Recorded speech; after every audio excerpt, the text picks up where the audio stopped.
Again, I am Professor Mohamed Mazloum. I am head of Colorectal Unit, Department of Surgery, Faculty of Medicine, University of Alexandria. And now we will discuss another important topic. It is functional colorectal disorders, constipation and anal incontinence. The objective by the end of this lecture, you should know the mechanism of defecation, the normal defecation reflex, to be able to diagnose constipation, and to choose the correct line of treatment of constipation, to differentiate between types of fecal incontinence, and to be able to define the proper treatment of fecal incontinence. To start with, you should know the physiology of defecation. The stimulus to defecation is the distension of the rectum.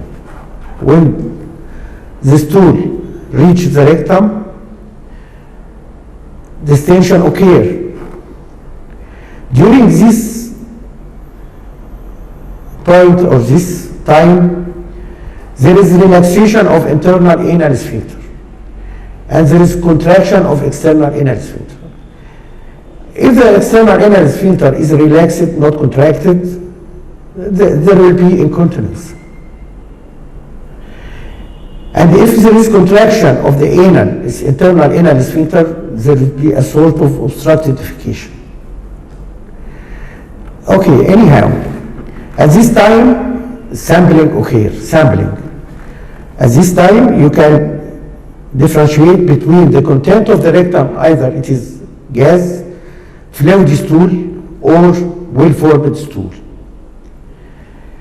In the suitable environment, like in the toilet, squatting position, we sit in a squatting position and starting the process of defecation. Here, what happens is the angulation between the rectum and the anal canal becomes straight. And with Valsalva maneuver and coordinated with pelvic floor relaxation, inhibition of the external anal sphincter permit the passage of fecal material.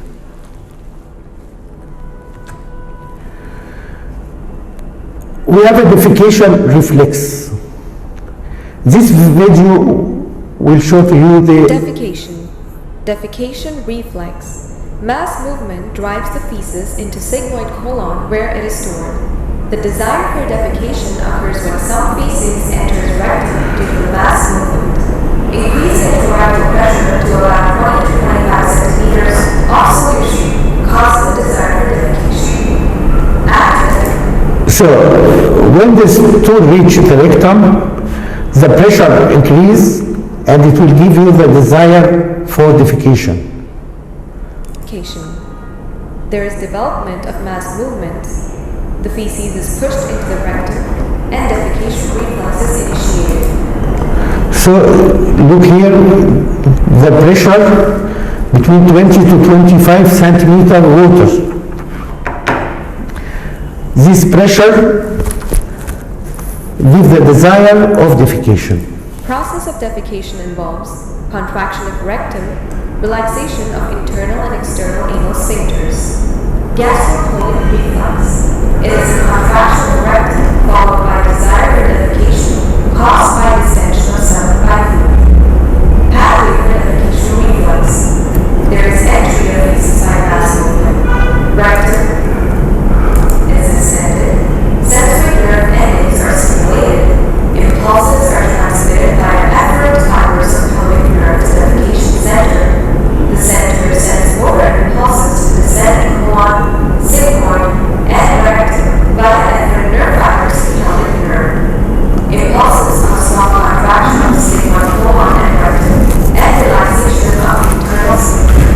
Simultaneously, there is relaxation of external sphincter.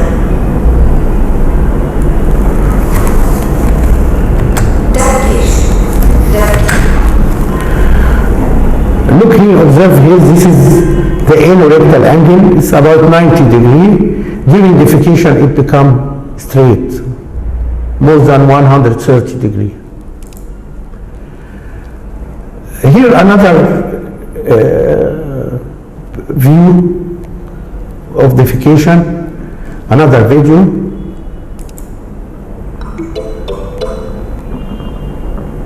During defecation, the puborectalis muscle slackens. We can then observe an opening of the urogenital digestive hiatus and the vertical movement of the levator, anal canal, anal ligament triangle. The anal rectangle opens, thus allowing the passage of feces. The opening of the upper part of the anal canal sets off the inhibitory anal reflex, which controls the relaxation of the external sphincter. We can also observe the shortening of the anal canal with the contraction of the suspensory sling. Thus, the middle part of the latitoplate muscles could play an active part in the mechanism. The expulsion of the feces is followed by a contraction of the puborectalis muscle, which regains its basic tone.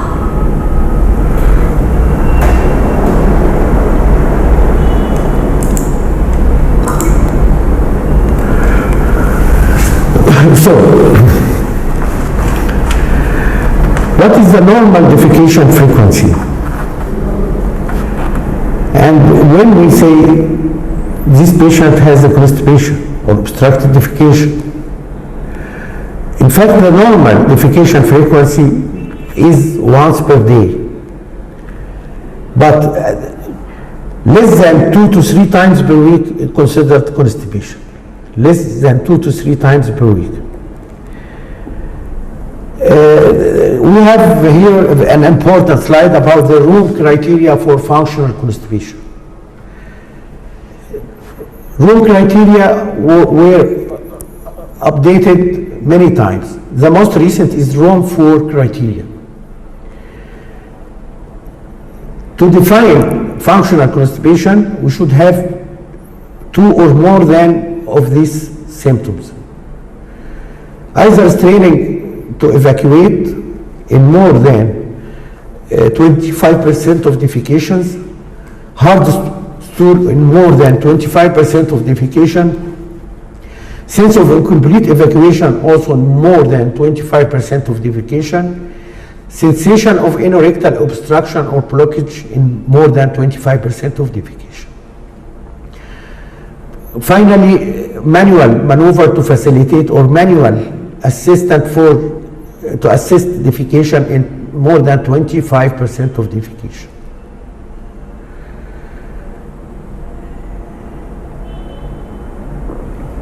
So we should have also less than 3 evacuation per week.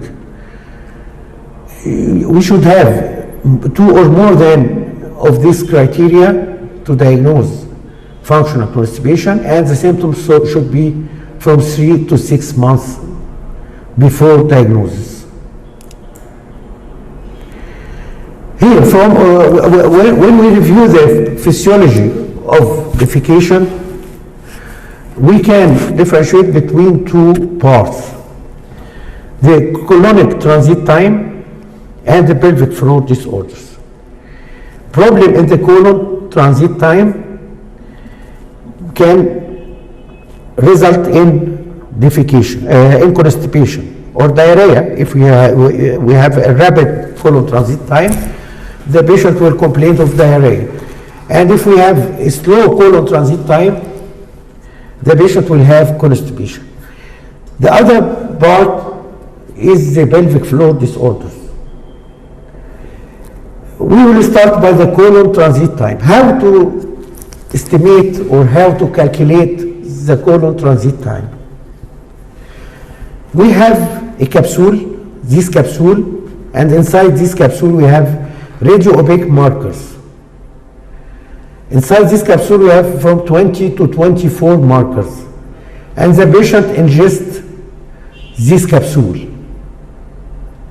And then after that we can take plain X-ray of the abdomen 1 hour after ingestion, immediately after ingestion, then 1 hour, 2 hours, 3 hours, 24 hours, and 48 hours.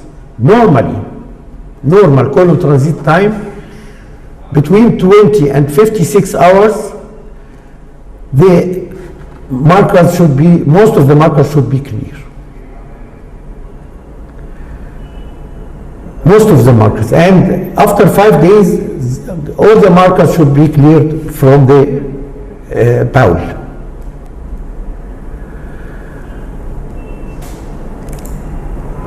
Look here, these are the markers.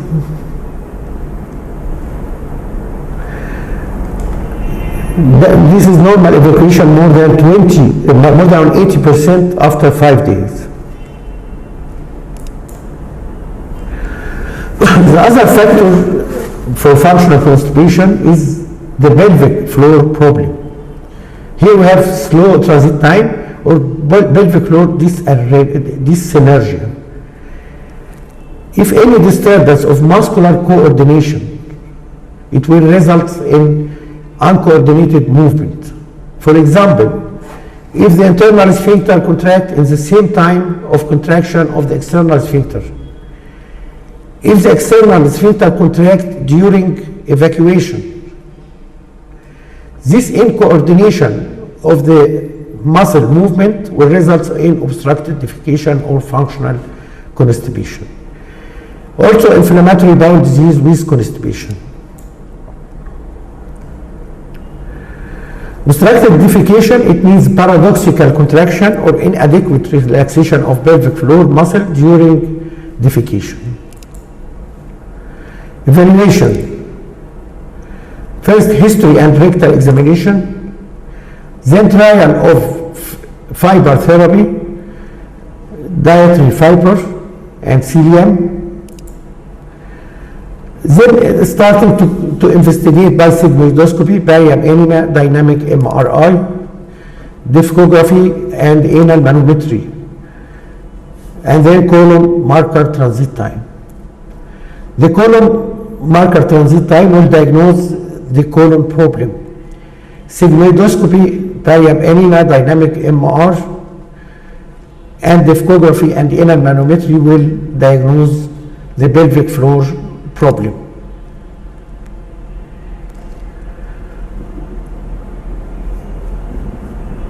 Some physiological tests. So, chronic constipation. We will give supplemental trial fiber for 2 weeks. Then we will do 5-day colon transit time. If we have prolonged transit time with normal pelvic floor function, this is slow colon transit time, we can think about colectomy. If normal transit time with normal pelvic floor functional, most probably this inflammatory bowel disease or functional constipation. Normal transit time with abnormal pelvic floor function, this is pelvic floor dyssynergia. The treatment is biofeedback therapy or surgery, or pharmacological therapy and combined therapy, or injection of botulinum toxin into pelvic floor or anal sphincter.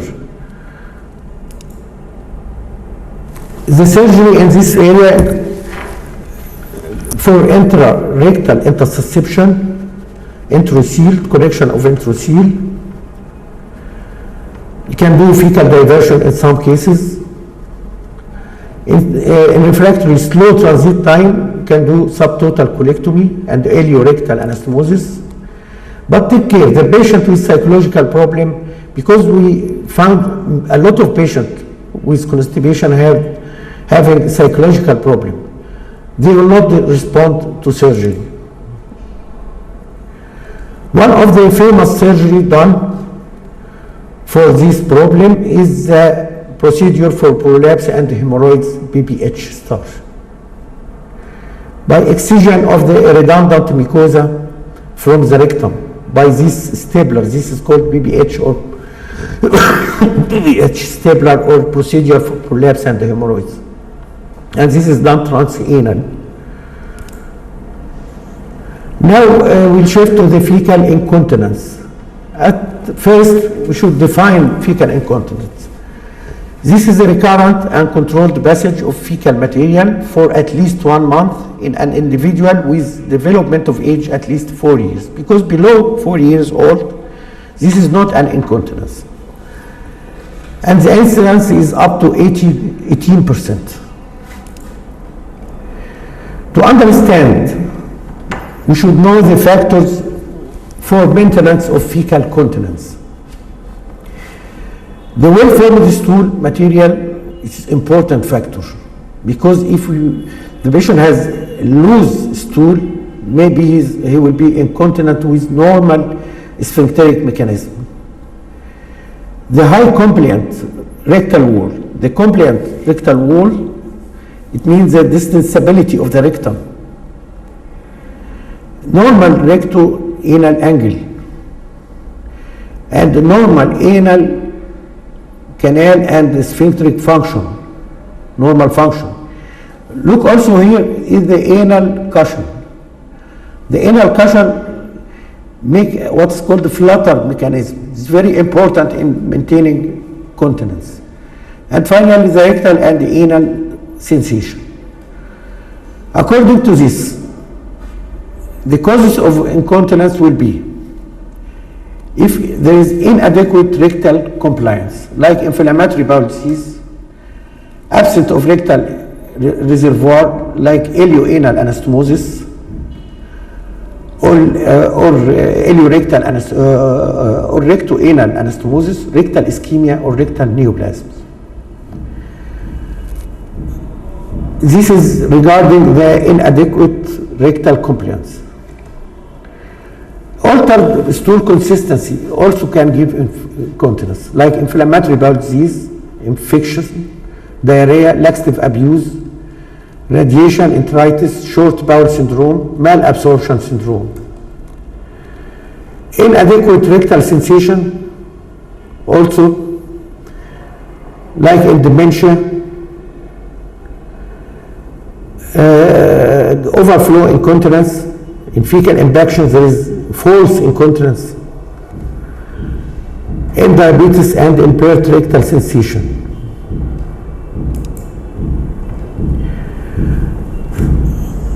Now, the pelvic floor problems, like anatomic sphincteric defect, internal or external, maybe during obstetric injury, like prolonged difficult labor or forceps application, episiotomy, complication in the 3rd or 4th degree laceration,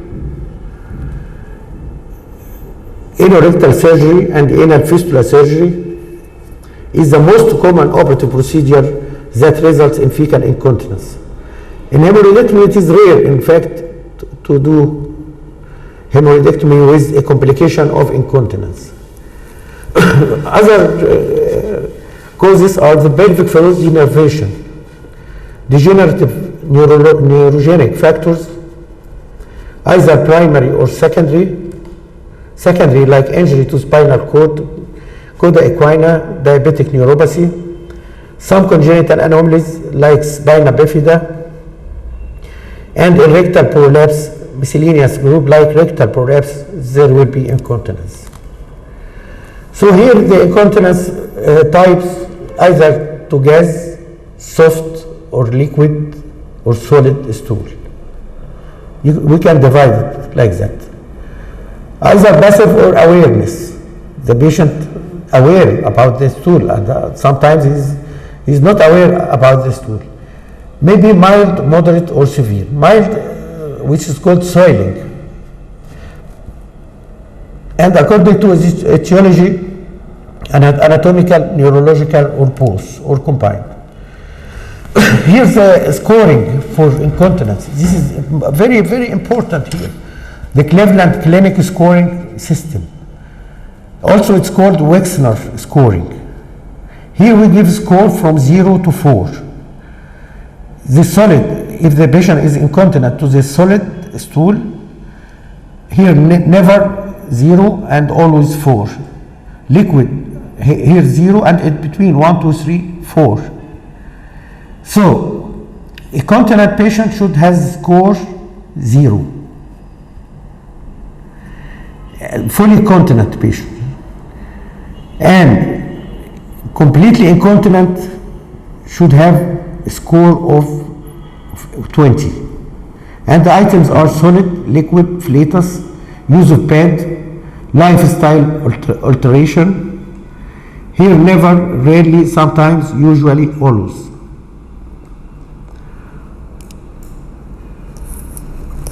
For diagnostic evaluation, the history is important. Few patient will have chronic diarrhea, leakage, soiling. During physical examination, search for hemorrhoids, scars from previous surgery, skin tags, fissure, and fistula. Signs of rectal prolapse with descent of the perineum is important. Rectal examination obtain estimation of resting anal pressure and external anal sphincter strength. Anorectal manometry is a measurement of both resting and voluntary sphincter squeeze pressure. In incontinent patient, there is low resting and voluntary squeeze pressure. The study cannot discriminate between primary muscle and neuronal defects.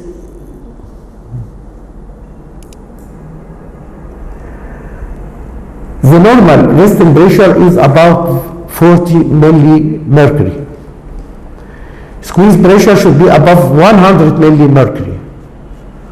The functional anal canal length should be 4 to 5 centimeter in male and 3 to 4 centimeter in female.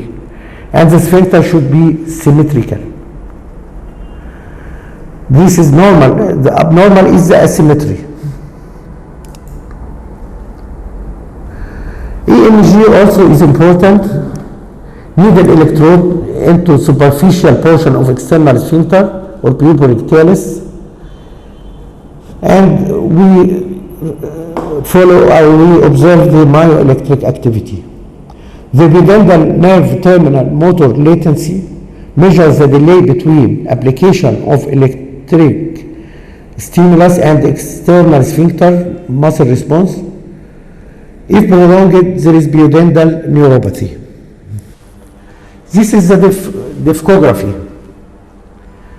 Video discography, we prepare a barium and make it thick like the consistency of a stool, and then introduced into the rectum, and then the patient asked to defecate with fluoroscopy. Like video recording. Here, assessment of the anorectal angle at rest and during defecation. This is the anorectal angle, and this is during defecation.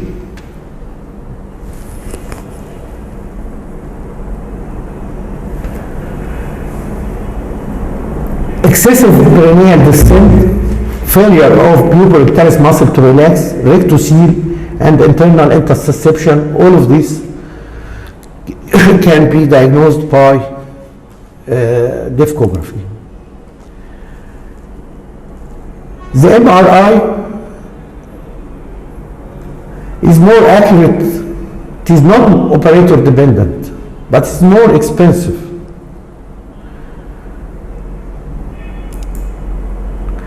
This is normal MRI of anal canal, and look here, there is anterior defect in the internal and external sphincter.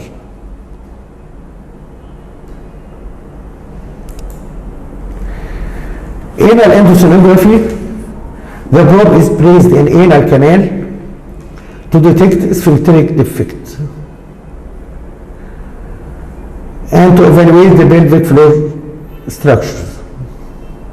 Look, this is the normal endoanal ultrasound, internal sphincter, and this is the external sphincter, and here there is anterior, internal, and external sphincter defects.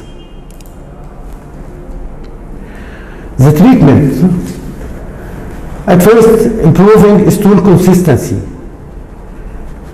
by increasing intake of bulking agent like bran and psyllium, antidiarrheal agents,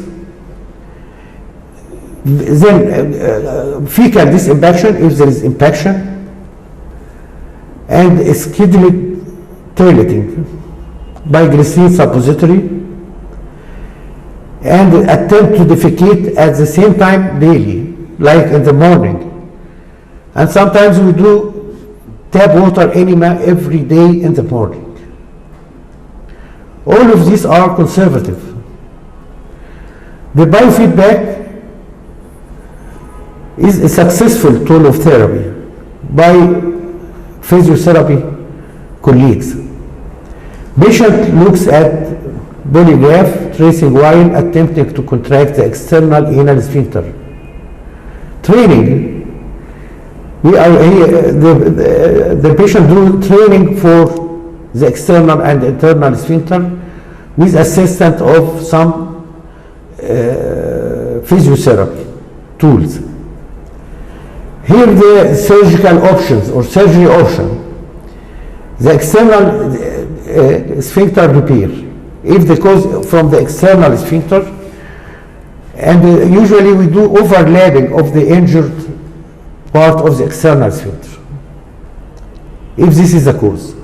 If the internal sphincter is the cause, then we do injection of some agent like silicone material to replace the anal cushions and the internal anal sphincter. Sacral nerve stimulation. It is originally described for urological use, but it is useful for fecal incontinence.